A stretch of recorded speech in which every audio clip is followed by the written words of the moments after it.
دیکھیے انسانی زندگی میں دکھ اور سکھ ان کا چولی دامن کا ساتھ ہے. دکھ بھی ہے، سکھ بھی ہے، سردی کے ساتھ گرمی بھی ہے، نرمی کے ساتھ سختی بھی ہے. ان مع العسر یسرا ان مع العسر یسرا، یسر کے ساتھ عسر ہے، عسر کے ساتھ یسر ہے. لیکن انسان نفسیاتی طور پر متاثر جو ہوتا ہے زیادہ، وہ تکلیف سے ہوتا ہے، دکھ سے ہوتا ہے. خوشی آتی ہے تو وہ ایسے گزر جاتی ہے، اس کا وقت کا بھی پتہ نہیں چلتا گزرتے ہوئے، بڑی تیزی کے ساتھ وقت گزر جاتا ہے. لیکن غم کا معاملہ ہو جائے تو ایک ایک لحظہ جو ہے وہ بڑا کٹھن ہو جاتا ہے، بڑی مشکل سے گزرتا ہے. تو انسان کے احساسات پر زیادہ جو اثر آتا ہے وہ دکھ کا آتا ہے. بعض فلسفے دنیا میں ایسے ہیں کہ جنہوں نے اس دکھ، خاص طور پر جو حساس انسان اس کو محسوس کرتا ہے، اس کے اعتبار سے یہ کہا ہے کہ دنیاوی زندگی نرا دکھ ہی دکھ ہے. آپ کو معلوم ہے کہ تعداد انسانوں کی بہت بڑی تعداد ہے جو بدھ مت کی پیروکار ہے، اور بدھ مت کا کلمہ طیبہ یہ ہے، یعنی یہ ان کا اصل الاصول ہے. جیسے ہمارے دین کا اصل الاصول ہے لا الہ الا اللہ محمد رسول اللہ، کلمہ طیبہ. ان کا جو کلمہ طیبہ ہے وہ یہ سروم دکھم، سب دکھ ہی دکھ ہے، سب مصیبت ہی مصیبت ہے. انسانی زندگی جو ہے وہ تو صرف دکھوں سے اور تکلیفوں سے عبارت ہے. اسی کو غالب نے بھی کہا ہے، آپ نے یہ شعر غالب کا میں نے بہت سے دروس میں سنا ہوگا کہ قید حیات و بند غم اصل میں دونوں ایک ہیں. یہ قید حیات ہے. ابھی آپ حدیث سن رہے تھے دنیا سجن المومن، مومن کے لیے یہ دنیا کی زندگی جو ہے جیل خانہ ہے، یہ قید ہے، قید حیات. جیسے جیل میں آدمی اپنی مرضی سے نہیں جاتا، بھیجا جاتا ہے، اپنی مرضی سے نہیں نکلتا بلکہ نکالا جاتا ہے. اسی طرح لائی حیات آئے قضا لے چلی چلے، اپنی خوشی سے آئے نہ اپنی خوشی چلے. تو دنیا کی زندگی جو ہے وہ واقعتاً ایک اعتبار سے قید خانہ ہے. قید حیات و بند غم اصل میں دونوں ایک ہیں. جب تک یہ زندگی رہے گی غم بھی لگا رہے گا، تکلیفیں لگی رہیں گی، مصائب آتے رہیں گے، انسان کو دکھوں کا سامنا رہے گا، واسطہ رہے گا. موت سے پہلے آدمی غم سے نجات پائے گی. ظاہر بات ہے جب تک زندگی ہے تو غم ہے، تو موت سے پہلے نجات نہیں مل سکتی. اگرچہ اس کے بعد کا اگلا مرحلہ جو ہے، جو حقیقت کو جاننے والے ہیں وہ تو جانتے ہیں کہ اس کے بعد تو غم کا اور بڑا کڑا مرحلہ آنے والا ہے. اب تو گھبرا کے یہ کہتے ہیں کہ مر جائیں گے، مر کے بھی چین نہ پایا تو کدھر جائیں گے. اگر اللہ ہمیں معاف فرمائے، اپنی رحمت اور مغفرت سے ہمیں اب ڈھانپ لے، جیسے کہ حضور نے فرمایا الا یتغمدنی ربی برحمتہ، حضور نے فرمایا کہ کوئی انسان بھی محض اپنے اعمال کی بنیاد پر جنت میں نہیں داخل ہو سکے گا جب تک کہ رحمت خداوندی دستگیری نہ کرے. کسی صحابی نے بڑی ہمت کی، بڑے جرأت کا معاملہ کیا، پوچھ لیا کیا حضور آپ بھی؟ ظاہر بات ہے آپ بھی انسان ہیں، آپ بھی بشر ہیں. قرآن مجید میں کہلوایا گیا ہے قُلْ إِنَّمَا أَنَا بَشَرٌ مِثْلُكُمْ. تو اگر آپ کہتے ہیں کوئی انسان جنت میں داخل نہیں ہو سکے گا محض اپنے اعمال کی بنیاد پر جب تک کہ رحمت خداوندی دستگیری نہ کرے، تو کیا آپ بھی اس قاعدہ کلیہ میں شامل ہیں؟ آپ نے فرمایا ہاں میں بھی. الا یتغمدنی ربی برحمتہ، جب تک کہ میرا رب مجھے اپنی رحمت سے ڈھانپ نہیں لے گا میں بھی جنت میں داخل نہیں ہو سکوں. تو اس اعتبار سے اللہ تعالیٰ وہاں ہمیں بچا لے. لیکن جو وہاں نہیں بچایا گیا، اب ظاہر بات ہے کہ اس کے لیے جو مصیبت ہے وہ تو پھر دائمی ہے، ابدی ہے، دکھ ہی دکھ ہے. میں اس کی طرف زیادہ جانا نہیں چاہتا. اس وقت اصل میں میرا موضوع جو ہے وہ اس دنیا میں دکھوں کا علاج. اب اس اعتبار سے غور کیجئے، دکھ دو قسم کے ہیں. قرآن مجید پر جتنا میں نے غور کیا، دکھ ایک تو وہ ہے کہ جو ناگہانی طور پر آ جاتے ہیں، اس میں ہماری کسی غلطی کو دخل نہیں ہوتا. وہ کوئی آفت سماوی ہے، کوئی زلزلہ آ گیا ہے. ابھی آپ کو معلوم ہے بھوج جو قصبہ تھا گجرات اسٹیٹ کا، انڈیا کا پورا ختم ہو گیا. اس میں بہت سے مسلمان بھی تھے. جب کوئی آفت سماوی آتی ہے تو وہ ظاہر بات ہے کہ پھر سب کے سب لوگ اس کی لپیٹ میں آ جاتے ہیں. زلزلہ آ گیا، کوئی اور طوفان آ جائے جیسا کہ کئی مرتبہ آپ نے اخبارات میں پڑھا ہوگا، اس سال امریکہ میں بہت طوفان آئے، مشرقی ساحل پر بار بار طوفان آئے، وہاں بھی لوگ مرتے ہیں، وہاں بھی چھتیں اڑ جاتی ہیں، وہاں بھی تباہی جو ہے آتی ہے۔ تو اس حوالے سے ایک تو ہے وہ ناگہانی آفات، آفت ارضی ہو یا آفت سماوی ہو، زلزلہ ہے یا آفت ارضی ہے، طوفان آ گیا ہے، کوئی سائیکلون آ گیا یا آفت سماوی ہے، یا کوئی آسمان سے بڑا سا پتھر آ جائے۔ آپ کبھی کبھی اخبارات میں پڑھتے ہوں گے کہ ایک بڑی چٹان پاس سے گزر گئی، بہت بڑی خلائی چٹان جو ہے زمین کے قریب سے ہو کر گزر گئی، زمین بچ گئی، ورنہ اگر وہ زمین سے ٹکرا جاتی تو نہ معلوم کتنا بڑا یہاں پر تباہی کا معاملہ ہوتا۔ بڑے بڑے جو ہے شہاب گرتے رہے زمین کے اوپر، بڑی بڑی تباہیاں آتی رہی ماضی میں۔ تو ایک تو یہ ہے، اور ان میں بھی تقسیم کیجئے، یہ ناگہانی تکلیف، ناگہانی مصیبت، یا کوئی آفت سماوی یا آفت ارضی، اس کی بھی پھر دو قسمیں ہو گئی۔ ایک وہ کہ جو افراد کو متاثر کرتی ہے، انفرادی سطح، آدمی سڑک پر جا رہا تھا، پیچھے سے آ کر کسی گاڑی نے ٹکر ماری، گر گیا، ٹانگ ٹوٹ گئی۔ اب ظاہر بات ہے کہ اس میں اس کا کوئی قصور نہیں ہے، یہ اللہ تعالیٰ کی طرف سے بات آ گئی ہے۔ یا یہ کہ کوئی اگر اجتماعی سطح پر آیا، جیسا کہ زلزلہ ہے، یا جیسا کہ کوئی سائیکلون ہے، کوئی بڑا طوفان ہے، بہت بڑے فلڈز آ گئے ہیں۔ اس وقت بھی موزمبیق میں بہت بڑا فلڈ آیا ہوا ہے، ساؤتھ افریقہ میں، اور افریقہ میں اس پچھلے سال بھی بہت بڑا فلڈ آیا تھا، بڑی تباہی آئی تھی، آ رہا۔ تو یہ آفت سماوی، یہ ظاہر بات ہے کہ اجتماعی سطح پر آتی ہے، بڑی بڑی مقدار میں، تعداد میں لوگ متاثر ہوتے ہیں، لاکھوں لوگ بے گھر ہو جاتے ہیں، ہزاروں آدمی مارے جاتے ہیں۔ تو پہلی شکل جو ہے دکھ کی، جیسا کہ میں نے عرض کیا، وہ ناگہانی دکھ، کوئی آفت ارضی، کوئی آفت سماوی، خواہ وہ انفرادی ہو خواہ اجتماعی۔ اس کے ضمن میں کیا علاج ہے؟ ظاہر بات ہے کہ اس کا علاج یہ تو نہیں ہو سکتا کہ آپ اس کو ختم کر سکیں۔ انگریزی کا ایک محاورہ ہے، What cannot be cured must be endured۔ جو چیز جو ہے جس کا علاج نہیں ہو سکتا وہ تو برداشت کرنی پڑے گی۔ بعض بیماریاں بھی ایسی ہیں، ڈائبٹیز ہو گئی ہے، شوگر کا مرض ہو گیا، ڈاکٹر آپ کو بتائے گا کہ بھائی اب یہ مرض جائے گا نہیں، اب آپ کو اس مرض کے ساتھ ہی اپنے آپ کو ایڈجسٹ کر کے اپنی غذا وغیرہ اس کے مطابق طے کر لیجیے، ورنہ یہ کہ یہ نہ سمجھیے کہ یہ مرض چلا جائے گا۔ تو what cannot be cured must be endured۔ لہذا ان آفت سماوی و ارضی، چاہے وہ انفرادی سطح پر متاثر کرتی ہوں انسانوں کو، اور چاہے اجتماعی سطح پر، اس کا تو علاج ایک ہی ہے۔ عربی میں بھی ایک محاورہ یہ ہے کہ کسی نے پوچھا تھا کہ بچھو کے کانٹے کا کیا علاج ہے؟ البکاء الی الصباح، رات کو اگر کاٹا ہے کسی بچھو نے تو روتے رہو صبح تک، یہ علاج ہے، اس کا اور کوئی علاج ہے ہی نہیں۔ تو جو چیز لا علاج ہے اسے برداشت کرنا، گویا کہ یہاں جو اصل شے ہوگی کہ دنیاوی آفات، ارضی و سماوی آفات، ناگہانی آفات، ناگہانی مصیبتیں، ان کے ضمن میں ہمیں ایسی شے کی ضرورت ہے جو ہمارے اندر برداشت پیدا کر دے، اس کو جھیلنا آسان بنا دے، ہم اس کی وجہ سے بجھ کر نہ رہ جائیں، ہماری ہمت جواب نہ دے جائیں، ہمارا ارادہ ختم نہ ہو جائے، ہمارا حوصلہ پست نہ ہو جائے، بلکہ برداشت ہو، جھیلنا ہو، تحمل ہو۔ ابھی بٹر صاحب کہہ رہے تھے اللہ تعالیٰ ذرا سا متحمل ہے، میں نے کہا یہ بہت غلط بات کہہ رہے ہیں، اللہ بہت متحمل ہے۔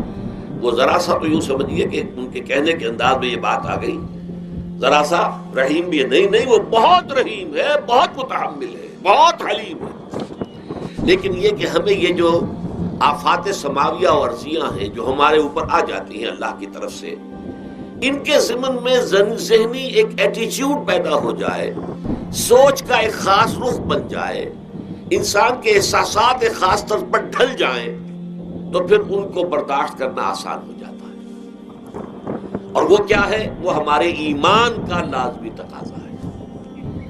ایمان ہمیں یہ بتاتا ہے کہ کوئی مصیبت زمین میں آتی ہے نہ تمہاری جانوں پر آتی ہے بغیر اذن رب۔ جو کچھ آ رہا ہے اللہ تعالیٰ کے فیصلے سے آیا ہے، یہ کوئی اندھا بہرا مادہ نہیں ہے، یہ کوئی اندھا بھینسا نہیں ہے کہ اس نے آ کے آپ کو ٹکر مار دی ہے، نہیں، یہ تو سمیع و بصیر، علیم و خبیر اللہ اور حکیم اور قدیر اللہ کا فیصلہ ہے۔ لہذا یہ من جانب اللہ ہے، اس کو تم سمجھو کہ اللہ تعالیٰ کی طرف سے ہے۔ اور جب اللہ کی طرف سے ہے تو سورہ آل عمران میں فرمایا بیدہ الخیر، اس کے ہاتھ میں تو خیر ہی خیر ہے۔ یعنی بظاہر تمہیں محسوس ہوتا بھی ہو کہ یہ میرے لیے تکلیف دہ بات آ گئی ہے، تو اس کو یوں سمجھو کہ اس کا نتیجہ جو میرے حق میں نکلے گا وہ خیر ہوگا۔ فوری طور پر تو تکلیف ہے، مجھے اچھی نہیں لگ رہی، ناگوار ہے، لیکن نتیجہ اس کا خیر نکلے گا۔ جیسے بچہ بیمار ہے، ماں اسے دوا پینے پر مجبور کر رہی، کڑوی دوا ہے، وہ تو سمجھتا ہے مجھ پر بڑا ظلم ہو رہا ہے، یا آپ لے گئے اسے ڈاکٹر کے ہاں ٹیکا لگوایا ہے، وہ تو چیخ رہا ہے، رو رہا ہے، لیکن آپ کو معلوم ہے، کاش اسے بھی معلوم ہو جائے کہ یہ میرے خیر کے لیے، میرے بھلے کے لیے۔ اگر اسے یہ معلوم اور محسوس ہو جائے تو اس کی تکلیف اس کے اندر بہت کمی آ جائے گی، وہ سہار لے گا، اس کو وہ برداشت کرے گا۔ اس حوالے سے اس کا جو ہمارے دین میں اس کا نام ہے، اس ذہنی کیفیت کا، ان احساسات کا، اسے ہم کہتے ہیں تسلیم و رضا۔ جو کچھ آ رہا ہے اللہ کی طرف سے آ رہا ہے، لہذا سر تسلیم خم ہے، اے اللہ ہم قبول کرتے ہیں، رضا، ہر حال میں تیری رضا پر راضی ہے، جو تیرا فیصلہ ہے ہمیں بصر و چشم قبول ہے، تسلیم و رضا۔ ہم بھی تسلیم کی خو ڈالیں گے، بے نیازی تیری عادت ہی صحیح، اللہ تو بے نیاز ہے، لیکن اے اللہ تو ہمارے لیے جو بھی تکلیف کا تو نے فیصلہ کیا، ہم تسلیم کی خو ڈالیں گے، عادت پیدا کر لیں گے اپنے اندر کہ ہر ساقی ماریخ عین الطاف است، کہ میرا ساقی میرے پیالے میں جو کچھ ڈال دے اس کا لطف و کرم ہے۔ یہ مقام رضا ہے، یہ ایمان کا ایک ایسا تقاضا ہے کہ جس کو ہم کہیں گے ایمان کی حلاوت، ایمان کی مٹھاس۔ اگر آپ کا منہ کڑوا ہو جائے تو آپ چینی کھاتے ہیں تاکہ منہ کا ذائقہ ٹھیک ہو جائے۔ اگر تکالیف کی وجہ سے، دکھ کی وجہ سے آپ کے احساسات کے اندر کوئی خرابی پیدا ہو رہی ہے، یہ جو مقام رضا ہے، یہ اس کے لیے قند ہے، یہ اس کے لیے چینی ہے، یہ اس کے لیے شہد ہے، یہ اس کی تلخی کو ضائع کر دینے والی شے ہے کہ اللہ تیری رضا پر راضی، راضی برضائے رب۔ اب اس کے ضمن میں سمجھئے، یہ تو اصولی بات میں نے آپ کو بتا دی، اس کی تین کیفیات ہو سکتی ہیں، کیوں اللہ کی طرف سے یہ چیزیں آتی ہیں۔ سب سے پہلی شے ہے، اب وہ جو آیات میں نے سنائی تھی وہ سن لیجئے پہلے ترجمہ۔ سورہ تغابن نے فرمایا ما صاب من مصیبت الا باذن اللہ، دیکھو کوئی مصیبت تم پر نہیں آ سکتی، نہیں آتی مگر اللہ کے اذن سے۔ ومن یؤمن باللہ، اور جو شخص اللہ پر ایمان رکھتا ہو، یہد قلبہ، اللہ اس کے دل کو ہدایت دے دیتا ہے، اس کے دل کو سکون عطا کر دیتا ہے، وہ راضی برضائے رب ہو جاتا ہے، اس پہ شکوہ نہیں رہتا، اس پہ شکایت نہیں ہوتی، اس میں تلخی نہیں ہوتی، کیوں ہو گیا، کیسے ہو گیا، کیوں ہو گیا، نہیں ہونا چاہیے، نہیں۔ یہ سارا جو پیچ آدمی کھاتا رہتا ہے نا، اندر ہی اندر وہ جو پیچ کھا رہا ہے، یہ سب پیچ سے نجات نہیں گئی۔ برو کشید سے پیچا کہ ہست بود مرا، چے اقدہا کے مقام رضا کشود مرا۔ یہ پیچ کھانا جو ہے، پیچا کے ہست بود، اس سے اللہ تعالیٰ نے مجھے نجات دے دی ہے مقام رضا کے ذریعے سے۔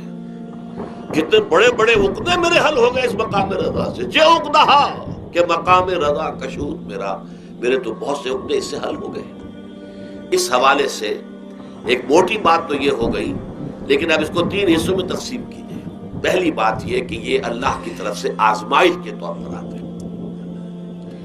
آزمائش، میرا بندہ اس پر صبر کرتا ہے یا نہیں، یا میرے خلاف بکواس کرنے پر آمادہ ہو جاتا ہے۔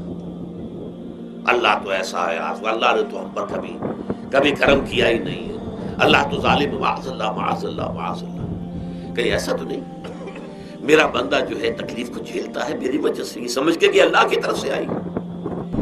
یہ صبر جو ہے یہ بہت بڑی کامیابی ہے اگر انسان کو حاصل ہو جائے۔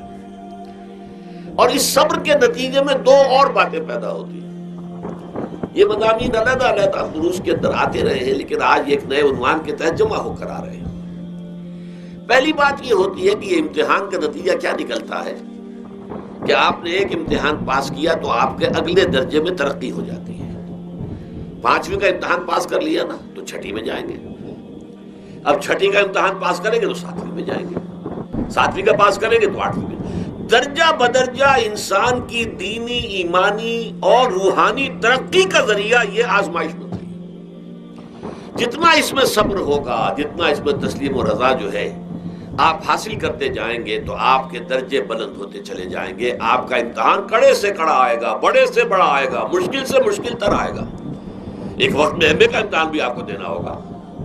ایک وقت ہو سکتا ہے پی ایچ ڈی کے لیے تھیسس آپ لکھیں، پھر اس کے اوپر جو ہے ٹیم بیٹھی ہوئی اور آپ سے وہ بحث کرے، جرا کرے آپ سے، وہ بھی کرنا ہوگا.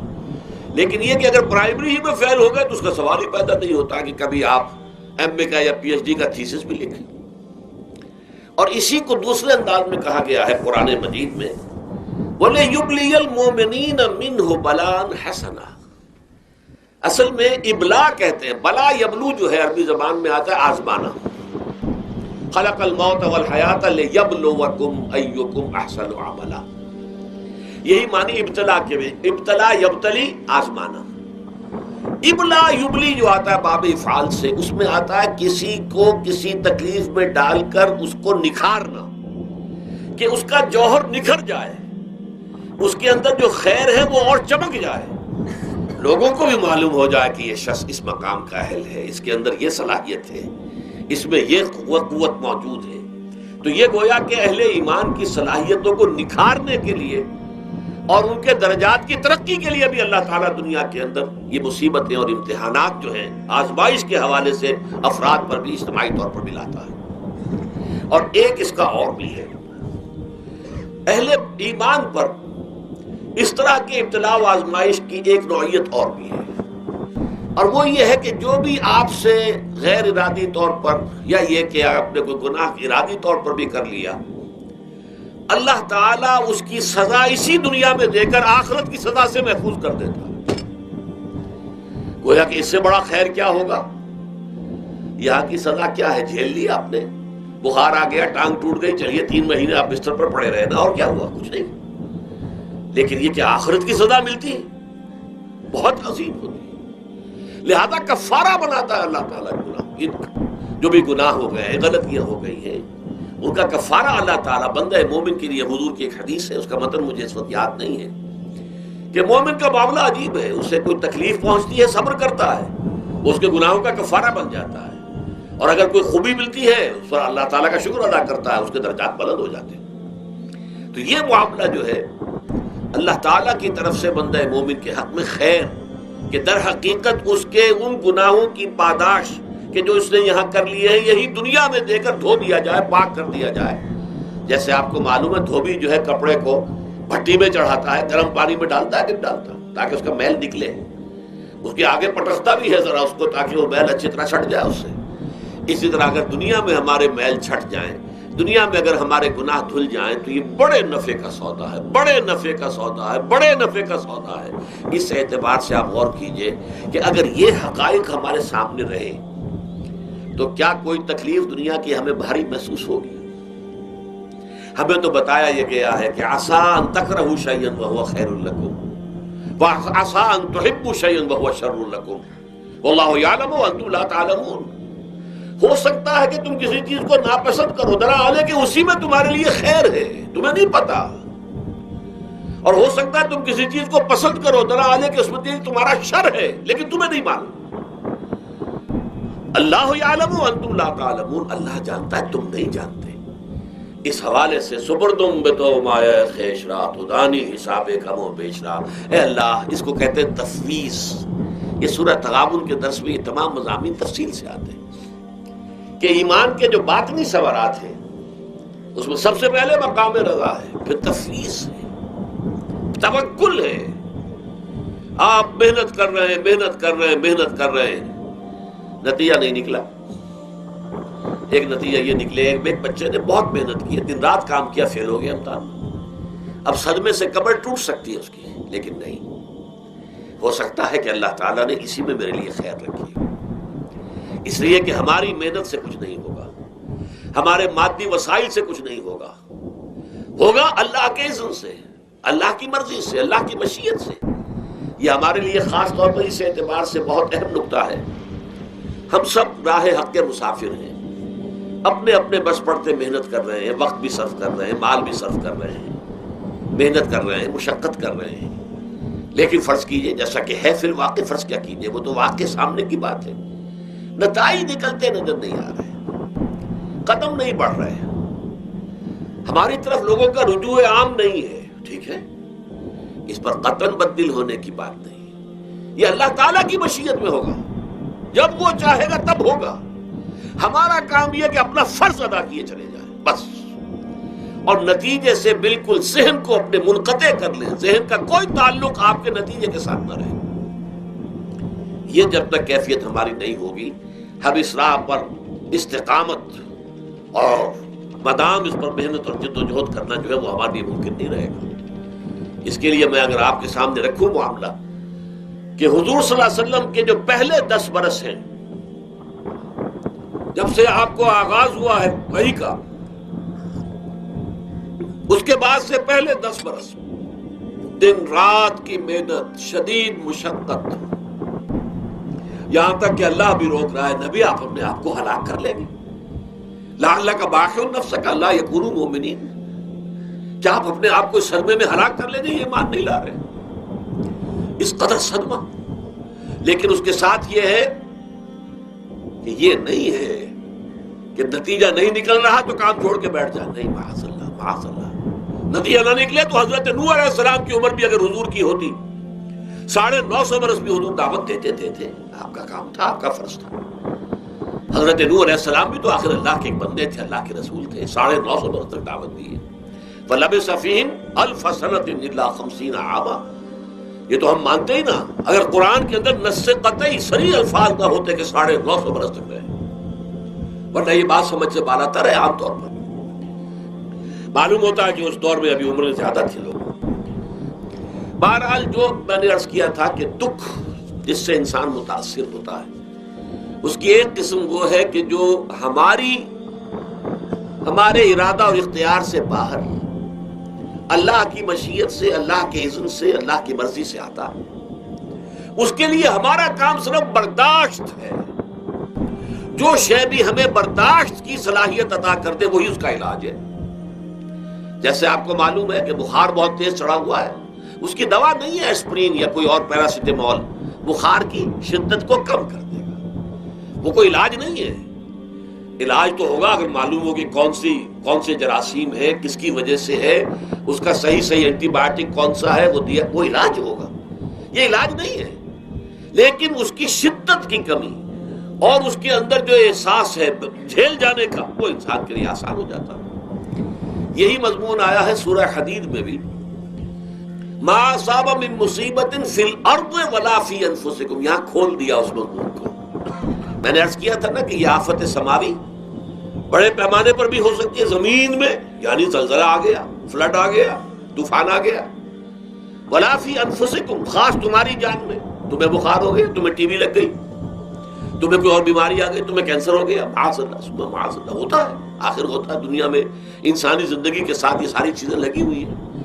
لیکن یہ چیزیں ما اصاب من مصیبت فی الارض ولا فی انفسکم، نہیں پڑتی تم پر کوئی پڑنے والی کوئی مصیبت، کوئی تکلیف، نہ پوری زمین میں بڑے پیمانے پر، نہ تمہاری جانوں میں انفرادی سطح پر، الا فی کتاب من قبل ان نبراہا، مگر یہ کہ وہ تو ایک کتاب میں، کتاب اللہ کے علم کی کتاب، ام الکتاب، اس میں پہلے سے درج موجود ہے. یہ الٹ اپ نہیں ہو گیا، یہ اچانک نہیں ہو گیا. آپ اچانک سمجھتے ہیں کہ صاحب میں تو جا رہا تھا، اچانک ٹرک نے آ کے مجھے دھکا مار دیا. اچانک کوئی شے یہاں نہیں ہوتی، اس کائنات میں پتہ تک نہیں ہلتا جب تک کہ اس نے رب نہ ہو. اچانک کا کیا سوال؟ تو در حقیقت جو ہوتا ہے وہ اللہ تعالیٰ کے علم میں پہلے سے ہے، علم کامل، ما کان وما یکون، جو کچھ ہوا ہے، جو کچھ ہوگا، مستقبل، ماضی، کل کا کل آنے واحد میں اللہ کے علم میں موجود ہے. لہذا یہاں اچانک کچھ نہیں ہوتا، جو بھی آیا ہے اللہ کے علم سے آیا ہے، اور یہ پہلے سے اللہ کے علم کے اندر موجود تھا، لکھا ہوا تھا. الا فی کتاب من قبل ان نبراہا ان ذلک علی اللہ یسیر. یہ تمہیں تو مشکل نظر آئے گا لیکن اللہ پر بڑا آسان ہے. اللہ کا علم کامل، ما کانا ما یکون کو حاوی ہے. لکہ لا تاسوا علی ما فاتکم، تاکہ تم افسوس نہ کیا کرو ان چیزوں پر جو تم سے چھوٹ جائیں، جاتی رہے، چھن جائیں۔ کوئی موقع تھا ہاتھ سے نکل گیا، کوئی دولت تھی اس پر ڈاکہ پڑ گیا، کوئی اور مصیبت ہے وہ آ گئی، کوئی عزیز فوت ہو گیا، اکلوتا بیٹا تھا فوت ہو گیا، وغیرہ وغیرہ۔ ما فاتکم، فات سے ہی فوتیدگی ہے نا۔ جو شے بھی نکل جائے، چلی جائے، ہاتھ سے جاتی رہے، چاہے وہ کوئی آپ کا عزیز تھا جو فوت ہو گیا تو آپ کے ہاتھ سے نکل گیا، یا کوئی مال تھا جو آپ کے قبضے سے نکل گیا، ڈاکہ پڑ گیا، چوری ہو گئی، نقصان ہو گیا کاروبار میں بہت بڑا، اس پر افسوس نہ کیا کرو۔ اگر افسوس کرو گے تو اس کا مطلب کیا ہوگا کہ تمہیں اللہ پر اعتماد نہیں ہے، یا تم سمجھتے ہو کہ اللہ کے سوا بھی کوئی ہے جو یہ کام کر سکتا ہے۔ کائنات میں تو ایک ہی کی مرضی چلتی ہے، وہ ہے اللہ۔ لہذا اگرچہ وہ کسی کے ذریعے سے تکلیف آپ کو پہنچی ہے، کسی نے آپ کو پتھر مارا ہے، وہ پتھر ہو سکتا ہے آپ کو نہ لگتا، لگ گیا ہے تو اللہ کے فیصلے سے لگا ہے، اس کا باپ بھی نہیں پتھر مار سکتا آپ کو اگر اللہ کا اذن نہ ہو۔ لہذا آپ پتھر مارنے والے کو بھی مجرم سمجھیے، ٹھیک ہے، اس سے بھی قصاص لینے کا آپ کو حق ہے، لیکن یہ جان لیجئے کہ جو آیا ہے پتھر وہ اذن رب سے آیا ہے۔ اب ظاہر بات ہے کہ اگر یہ کیفیت ہوگی تو غصہ اتنا نہیں ہوگا اس شخص پر کہ جس نے یہ کام کیا ہے، بلکہ ہو سکتا ہے آدمی مسکرا کے رہ جائے، جیسے کہ وہ میں واقعہ سناتا رہا ہوں اپنے دروس میں کہ ایک درویش مرش آدمی جا رہا تھا، جو رب کرے سو ہو، جو رب کرے سو ہو، جو رب کرے سو ہو۔ کسی شخص نے پتھر اٹھا کر دے مارا، اس کے سر پہ لگ گیا کہ اس نے پیچھے پلٹ کر دیکھا کس نے مارا ہے۔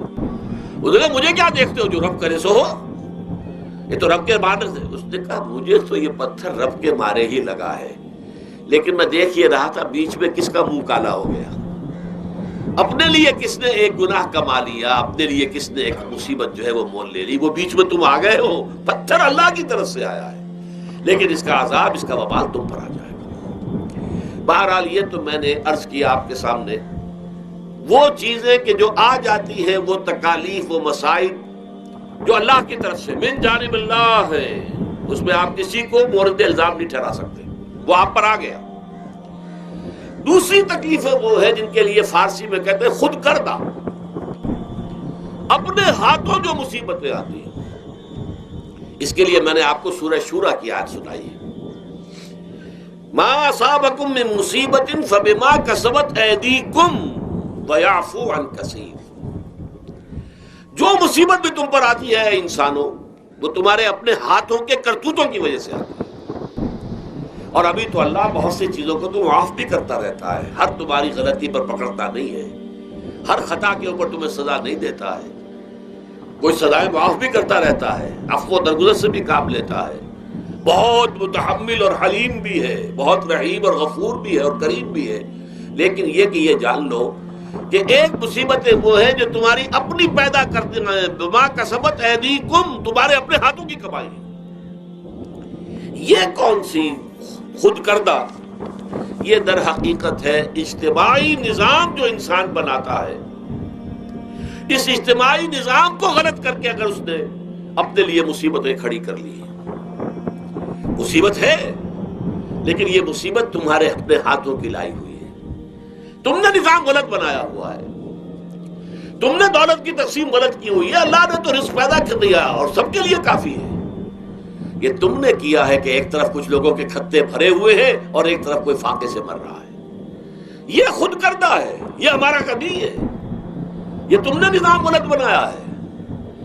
یہ جو نظام کے اندر خرابی ہے یہ تمہاری اپنے کرتوت ہے، تم نے خود نظام کے اندر غلطی رکھی ہوئی ہے، ناانصافی گھولی ہوئی ہے، اس کا زہر گھولا ہوا ہے، یہ تمہارے اپنے کرتوتوں کی وجہ سے ہے، اور اس کا علاج تمہیں کرنا پڑے گا خود۔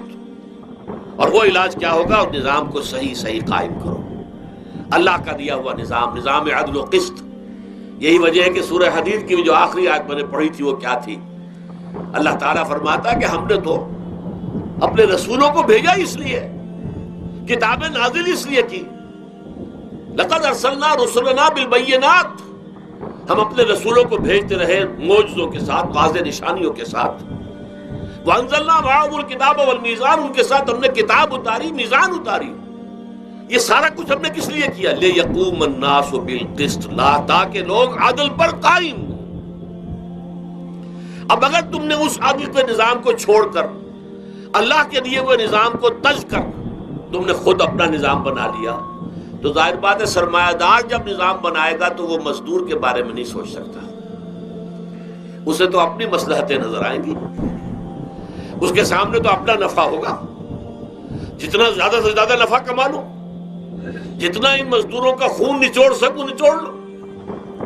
زمیندار نظام بنائے گا تو وہ بیچارے کاشتکار مزارے ہاری اس کی مصلحت نہیں دیکھ سکتا، وہ تو کہے گا مجھے اپنے بچوں کو انگلستان بھیجنا ہے تعلیم کے لیے، مجھے اپنے لیے جو ہے اسلام آباد میں بھی بنگلہ بنانا ہے اور پری میں بھی بنانا ہے، اور پھر مجھے تو ایئر کنڈیشن بنگلے چاہیے ہر جگہ پر۔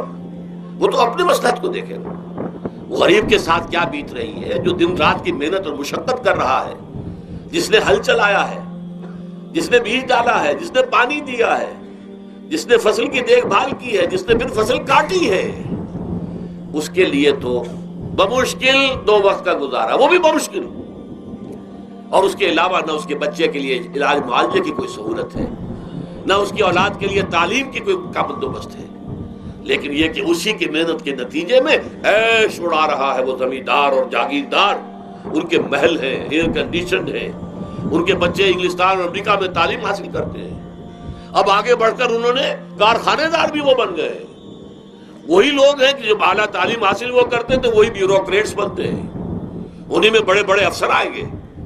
عام آدمی جو ہے وہ تو شاذ نکل آتے ہیں، کچھ لوگ بہت ذہین بچے بھی ہوتے ہیں، غربا کے بچے بھی ہوتے ہیں، کبھی کبھی نکل آتے ہیں، لیکن وہ تو کوئی 1-2 دانے ہوں گے ایسے جو بہت ہی انتہائی طور پر غیر معمولی طور پر ذہین ہو۔ عام بچہ کہاں کرے گا، کیسے جائے گا؟ لہذا وہ پیچھے رہ جائے گا، وہ جونیئر کلرک ہوگا یا بہت تیر مارے گا سینئر کلرک ہو جائے گا، اپر گریڈ کلرک ہو جائے گا لوور گریڈ کلرک سے بڑھ کر۔ اللہ اللہ خیر اللہ، یہ کمشنر کون ہوں گے، ڈپٹی کمشنر کون ہوں گے، تو ظاہر بات ہے اسی سیکریٹری کون ہوں گے، یہ 22 گریڈ والے کون ہوں گے، 21 گریڈ والے کون ہوں گے، ان کی اکثریت انہی لوگوں میں سے ہوگی۔ اس حوالے سے یہ جو غلطی، یہ جو دکھ ہے، یہ دکھ تمہارا اپنا پیدا کرتا ہے، اور خود کردہ رہا علاج نہیں، اس کا علاج اور کچھ نہیں ہے جب تک کہ تم خود اپنے طرز عمل کو نہیں بدلو گے۔ اب یہ جو دکھ ہے میں اس میں سے چند کو آپ کے سامنے گنوانا چاہتا ہوں۔ دیکھیے، سب سے پہلا دکھ جو دنیا میں انسان نے خود پیدا کیا سماجی سطح پر، یہ پیدائشی طور پر نیچ ہے اور یہ پیدائشی طور پر اونچا ہے، یہ مسلی ہے اور یہ سید ہے۔ ہمارے ہاں تو پھر بھی اللہ کا فضل ہے کہ اتنا زیادہ فرق و تفاوت نہیں، ہندوؤں میں یہ شودر ہے اور یہ برہمن ہے، علم حاصل کرنا برہمن کا حق ہے، شودر کا حق ہی نہیں ہے۔ اور شودر کے کان میں اگر اشلوک بھی پڑ جائے کہیں بغیر ارادے کے، کہیں جا رہا تھا اور کہیں گیتا کے اشلوک ہو رہے تھے اس نے سن لیے، تو اس کی سزا کیا ہے؟ سیسا جو ہے اس کو پگھلا کر اور وہ اس کے کان میں ڈال دیا جائے تاکہ سماعت ہی ختم ہو جائے۔ دنیا میں یہ کس نے کیا بھائی؟ یہ خود انسان نے کیا، یہ ظلم انسان اپنے اوپر ڈھا رہا ہے، یہ اونچ نیچ اس نے خود بنائی ہے۔ ہمارے ہاں بھی ہے، اتنی نہیں ہے۔ مسلی کا کیا مقام ہے آپ کے معاشرے میں؟ سید کچھ بھی ہو، بدمعاش ہو، زانی ہو، سید ہے، اسے تو جھک کر اس کے گوڑے کو ہاتھ لگائیں گے، لیکن یہ کہ دوسرا شخص جو ہے مسلی کتنا ہی نیک ہو، بھلا ہو، پارسا ہو، وہ برابر جو ہے چارپائی پر بھی بیٹھنے کا حقدار نہیں۔ یہ ساری اونچ نیچ ہم نے پیدا، اللہ نے نہیں کیا تھا۔ اللہ نے تمام انسانوں کو مساوی پیدا کیا۔ اللہ کے رسول یہ فرما کر گئے، لا فضل لعربی علی عجمی ولا لعجمی علی عربی ولا لأحمر علی اسود ولا لأسود علی احمر الا بالتقوی کلکم بنو آدم وآدم من تراب۔ دیکھو، کسی عرب کو کسی اجمی پر فضیلت نہیں ہے، کسی اجمی کو کسی عرب پر کوئی فضیلت نہیں ہے، کسی گورے کو کسی کالے پر فضیلت نہیں ہے، کسی کالے کو کسی گورے پر فضیلت نہیں ہے، الا بالتقوی۔ یہ اگر فضیلت ہے تقوی، کون خدا ترس زیادہ ہے، کس کے اخلاق زیادہ بلند ہے، کون نیک اور پارسا زیادہ ہے، کون لوگوں کی خدمت زیادہ کرتا ہے، اس کے اعتبار سے درجہ بلند ہوگا۔ پیدائشی طور پر تمام انسان بالکل مساوی ہے۔ پھر ہمارے معاشرے میں جو ظلم ہوتا ہے، 2 طبقات ہیں جو حضرات سورہ نساء پڑھتے ہیں، اس میں سب سے پہلے 2 طبقات جو کہ گرے ہوئے تھے اس معاشرے میں اور آج بھی گرے ہوئے، ایک یتیم اور ایک عورت، ان دونوں کے لیے ابتدائی سے سورہ نساء کے اندر جو ہے احکام آئے تو ان کے بارے میں آئے۔ یتیموں کو ان کا مال ہڑپ کر جانا، ان کو دھکے دینا۔ ارأیت الذی یکذب بالدین فذلک الذی یدعو الیتیم ولا یحض علی طعام المسکین۔ تم نے کبھی غور کیا اس شخص پر جو کہ جزا و سزا کا منکر ہے؟ وہی ہے کہ جو یتیم کو دھکے دیتا ہے، یتیموں پر ظلم ہوتا ہے، وہ آپ کے معاشرے میں پستے ہیں، پٹتے ہیں، ان کا کوئی والی وارث نہیں، ان کی طرف سے کوئی پوچھنے والا نہیں، کوئی بولنے والا نہیں۔ اور پھر یہ کہ اگر اس کا باپ کو مال چھوڑ گیا ہے تو وہ چچا کھا جائیں گے، کوئی اور ولی کھا جائیں گے، ختم کر دیں گے، ہڑپ کر جائیں گے۔ جس پر قرآن مجید کہتا ہے کہ ان الذین یاکلون اموال الیتامی ظلما انما یاکلون فی بطونہم نارا، یقیناً وہ لوگ جو یتیموں کا مال ناحق ہڑپ کرتے ہیں وہ اپنے پیٹوں میں آگ کے انگارے بھر رہے ہیں۔ وَسَيَصْلَوْنَ سَعِيرًا، اور یہاں تو دنیا میں جو آگ کے انگارے ہیں وہ محسوس نہیں ہو رہے، آخرت میں ایک طرف وہ آگ کے انگارے ظاہر ہو جائیں گے جو اندر سے جلائیں گے، اور ایک طرف جہنم کی آگ باہر سے جلائیں گے۔ یہ دو طرفہ جلن جو ہے ان کو برداشت کرنی پڑے گی۔ ظاہر بات ہے یہ ہمارا اپنا کیا ہوا ہے، یہ اللہ کی طرف سے نہیں ہے، یہ ہم نے نظام غلط بنایا ہے، ہم نے اتوار اپنے برے کر لیے۔ اور دوسرا طبقہ خواتین کا، عورتوں کا، سب سے بڑا ظلم اس معاشرے میں کیا ہے؟ جو بچپن ہی سے احساسات کے اوپر ایک بوجھ بن جاتا ہے بچیوں کے، کہ بیٹے کو افضل سمجھتے ہیں، بیٹی کو جو ہے گھٹیا سمجھتے ہیں۔ اس قدر ناانصافی، اس قدر ناانصافی۔ اسی باپ کے نطفے سے بیٹا بھی ہے اور بیٹی بھی ہے، اسی ماں کے رحم میں بیٹے نے بھی پرورش پائی ہے، بیٹی نے بھی پرورش۔ بعضکم من بعض، قرآن کہتا ہے تم سب ایک دوسرے میں سے ہو، کوئی فضل نہیں، کوئی گھٹیا نہیں۔ اللہ تعالیٰ نے، اللہ کے نبی نے کسی بیٹے کی پرورش پر کوئی اجر و ثواب نہیں بتایا۔ ہاں، 2 یا 3 بیٹیوں کو بال پوس کر، تہذیب سکھا کر، پھر ان کی شادی کر کے ان کے گھروں میں پہنچا دیا، جنت کی ضمانت اللہ تعالیٰ دے رہا ہے۔ اور سب سے بڑی بات یہ کہ سب سے زیادہ محبوب انسان حبیب اللہ محمد ہے صلی اللہ علیہ وسلم، اور محمد کو اللہ نے بیٹے نہیں دیے، دیے بھی تو لے لیے، بیٹیاں دی، 4 بیٹیاں دی، اور کتنی محبت کرتے تھے محمد صلی اللہ علیہ وسلم کی بیٹیوں سے، خاص طور پر حضرت فاطمہ سے، وہ تو آپ سیرت میں پڑھیے کتنی محبت، کس قدر محبت، سب سے چھوٹی تھی شاید اس لیے۔ بہرحال پہلی بات تو یہ کہ بچپن ہی سے وہ دعویٰ پڑھنا شروع ہو جاتا ہے بچیوں کے ذہنوں پر کہ ہم کو گھٹیاں ہیں، ہمارے بھائی بڑیاں ہیں، ہمارے والدین جو ہیں ان سے زیادہ محبت کرتے ہیں، ہم سے نہیں کرتے۔ پھر شادی میں اکثر و بیشتر لڑکیوں کی مرضی کا کوئی خیال نہیں کیا جاتا۔ یہ ظلم ہے جو ہم کر رہے ہیں۔ لڑکی کی مرضی کے بغیر، اس کے اذن کے بغیر، اس کی اجازت کے بغیر کوئی شادی نہیں ہو سکتی۔ زبردستی وہ بھیڑ بکریاں نہیں ہے کہ جس کے ہاتھ چاہا آپ نے بیچ دیا، معاذ اللہ ثم معاذ اللہ ثم معاذ اللہ۔ یہ ضرور ہے کنواری بیٹی ہے تو اس سے صرف آپ نے پوچھا اور وہ خاموش رہی، بس یہ بھی کافی ہے۔ البتہ یہ کہ اگر کوئی سیبہ ہے جس سے پہلے نکاح ہو گیا تھا، بیوہ ہو گئی، یا پہلے شادی تھی، ایک خلا لے لی، طلاق لے لی یا طلاق ہو گئی، اس کو تو کہنا پڑے گا کہ ہاں مجھے کوئی اعتراض نہیں ہے اگر میری فلاں شخص سے شادی کر دی جائے، اس کے بغیر نکاح ہو نہیں سکتا۔ پھر ان سب کے اوپر سب سے بڑا ظلم، یہ تو اللہ تعالیٰ آپ کو توفیق دے تو دوسرا رکوع سورہ نساء کا پڑھیں، کتنی تاکید کے ساتھ احکام آئے ہیں وراثت کے۔ وراثت مما قل منہ او کثر، چاہے زیادہ مال کسی نے چھوڑا ہو چاہے تھوڑا سا چھوڑا ہو، لیکن وراثت کے احکام جو ہیں ان کو نافذ کرنا ہوگا۔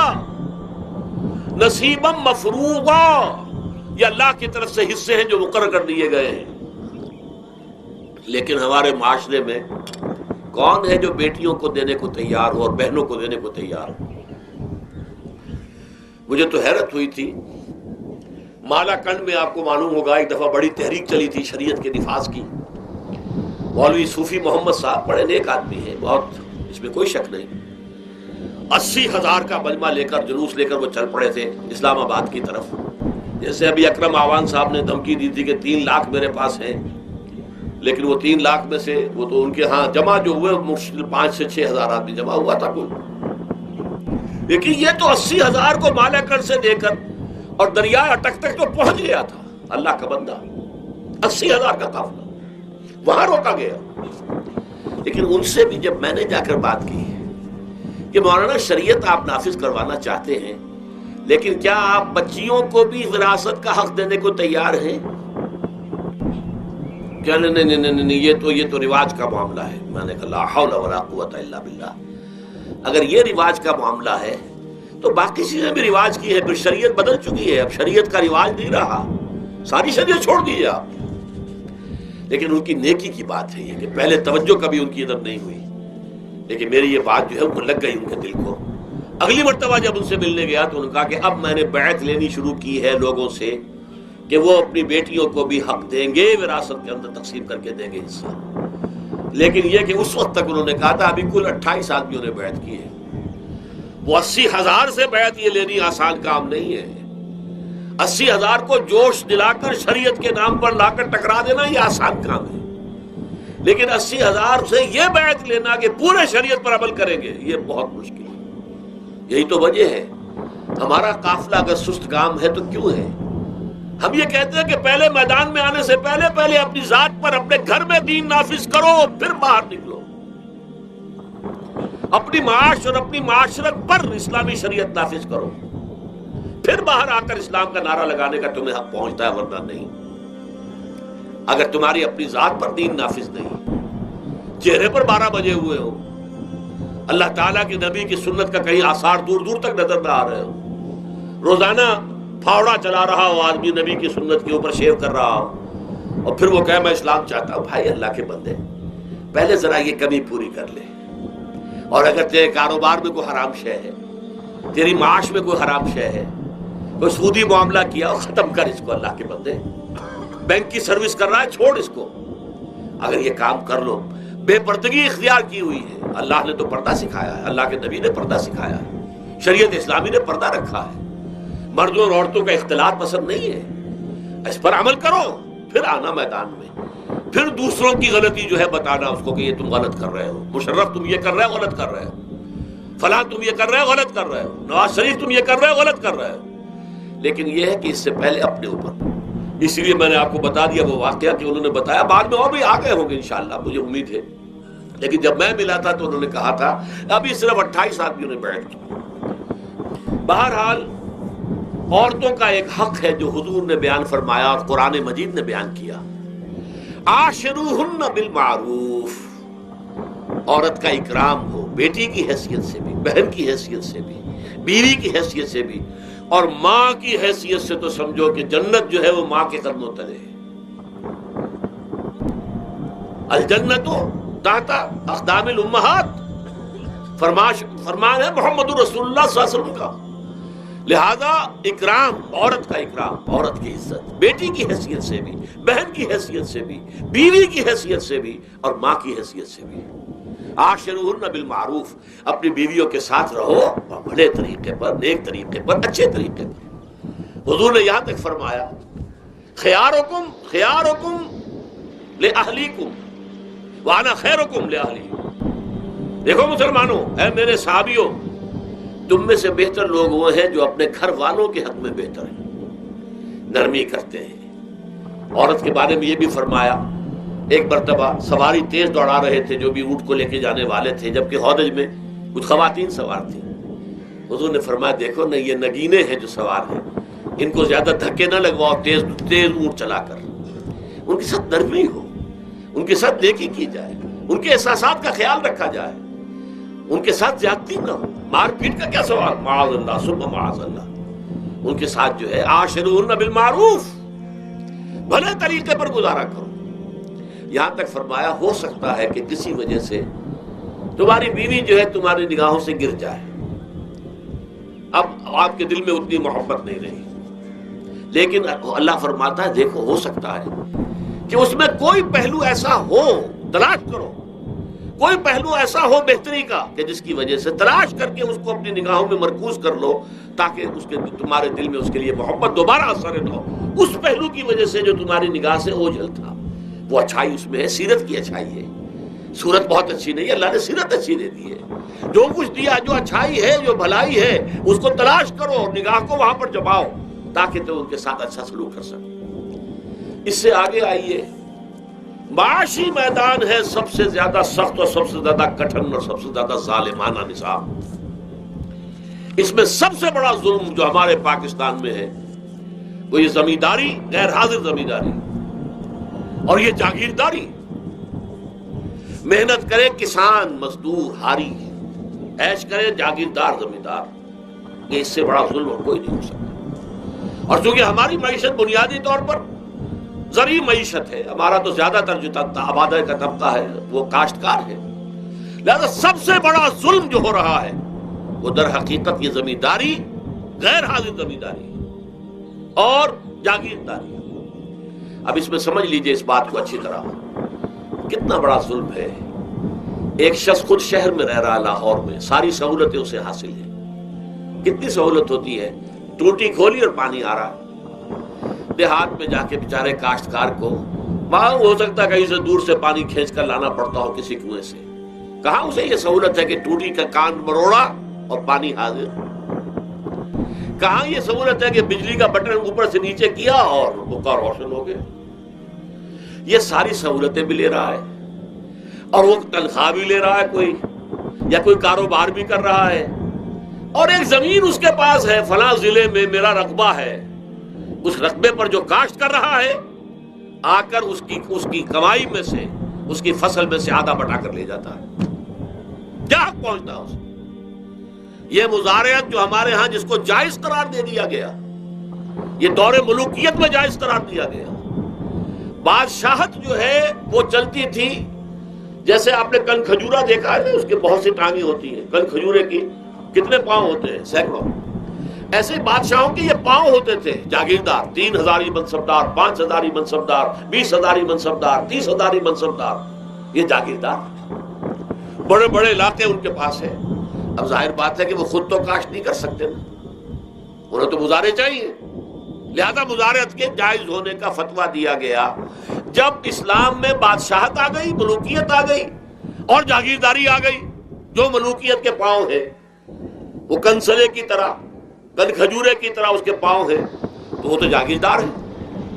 یہ ہے جس کی وجہ سے امام ابو حنیفہ نے کہا مزارعت حرام ہے، جس کی زمین ہے وہ کاشت کرے، یا حضور کی حدیث ہے کہ چاہے اپنے بھائی کو دے دے تو ایک دانہ لینے کا حقدار نہیں ہے۔ اگر تو تمہارا کوئی اور ذریعہ معاش نہیں ہے تو ٹھیک ہے، جاؤ کاشت کرو۔ تمہارا کوئی اور ذریعہ معاش ہے، تمہارا کاروبار ہے، تمہاری دکان چل رہی ہے، تم ملازمت میں ہو، تمہیں تنخواہیں مل رہی ہیں، تمہارا پروویڈنٹ فنڈ بھی جمع ہو رہا ہے، تمہیں تو تمہارے ریٹائرمنٹ کے بعد وہ پینشن بھی مل جائے گی، اور اس کے ساتھ ساتھ تم نے یہ ظلم روا رکھا ہوا۔ زمین اگر ہے یا تو جاؤ کاشت کرو، ورنہ یہ کہ اس زمین کو دے دو اپنے کسی بھائی کو، ملکیت تمہاری رہے گی، کاشت وہ کرے گا تو جو فصل ہوگی اس کی برداشت بھی وہی کرے گا، وہی لے کر جائے گا۔ یہ فتویٰ ہے امام اعظم امام ابو حنیفہ رحمۃ اللہ علیہ کا، یہی فتویٰ ہے امام مالک، امام دار الحجرہ، امام مدینہ، امام مالک رحمۃ اللہ علیہ کا، دونوں کا فتویٰ یہ ہے۔ اور عظیم ترین یہی دو ہیں، اولین بھی یہی دو ہیں، عظیم ترین بھی یہی دو ہیں۔ امام شافعی بھی شاگرد ہیں امام مالک کے، امام احمد ابن حنبل شاگرد ہیں امام شافعی کے۔ ٹاپ پر کون ہے؟ امام ابو حنیفہ، ان کے شاگردوں میں قاضی ابو یوسف اور امام محمد، امام ظفر۔ ادھر امام مالک، ان کے شاگردوں میں پھر امام شافعی، پھر ان کے شاگرد امام احمد ابن حنبل۔ ٹاپ پر دونوں یہ کہہ رہے ہیں کہ حرام، مزارعت حرام، جس کی زمین ہے خود کاشت کرے، یا یہ ہے کہ خود کاشت نہیں کر سکتا تو اپنے بھائی کو دے دے، بس ٹھیک ہے، اس میں سے کوئی حصہ لینے کا وہ حقدار نہیں ہے۔ جو محنت کرے، جو خون پسینہ اپنا لگائے، وہی اس سے ساری جو ہے آمدنی اس کو حاصل ہونی چاہیے۔ یہ مجھے حال ہی میں، یہ آپ کے علم میں ہونا چاہیے، یہ فتویٰ دیا ہے قاضی ابو یوسف اور امام محمد نے، مزارعت حلال ہے، جائز ہے۔ شرطیں لگائی انہوں نے کہ بیج بھی زمیندار دے، کوئی جانور وغیرہ ہے تو وہ بھی زمیندار کا ہو، اگر کوئی ٹریکٹر ہے تو اس کی بھی پیمنٹ جو ہے زمیندار کرے، یہ ہے شرطیں۔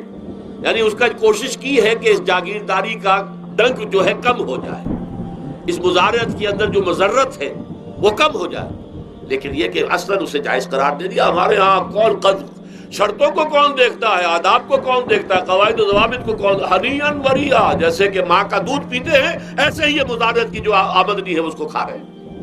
حرام ہے، حرام ہے، حرام ہے۔ حال ہی میں ابھی ملاقات ہوئی میری مولانا زاہد الراشدی صاحب، آپ کے بہت قریب جنابوالے میں، جو اس کی سب سے بڑی مسجد ہے، اس کے خطیب ہیں۔ انہوں نے بتایا ملا علی قاری نے بھی یہ لکھا، جو بہت بعد کے حنفی جو ہے وہ فقیہ ہے، کہ دلائل تو وہی ہیں جو امام ابو حنیفہ نے دیے ہیں، دلائل تو ان کے ساتھ ہیں، لیکن مصلحت ہے جو جس کے تحت یہ فتویٰ دیا گیا۔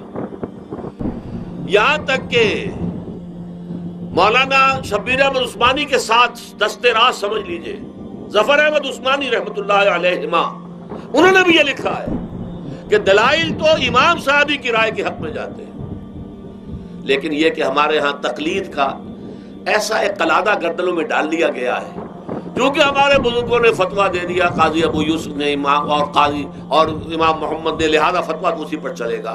میں نے ان سے بات کی، ان کا ڈٹ کر میں نے کہا میدان میں آئیے، نہ کام کیجیے، جب تک یہ مزارعت ختم نہیں ہوتی ہے، جب تک جاگیرداری اور زمینداری ختم نہیں ہوتی ہے، اس ملک میں کوئی سیاست صحیح آ ہی نہیں سکتی۔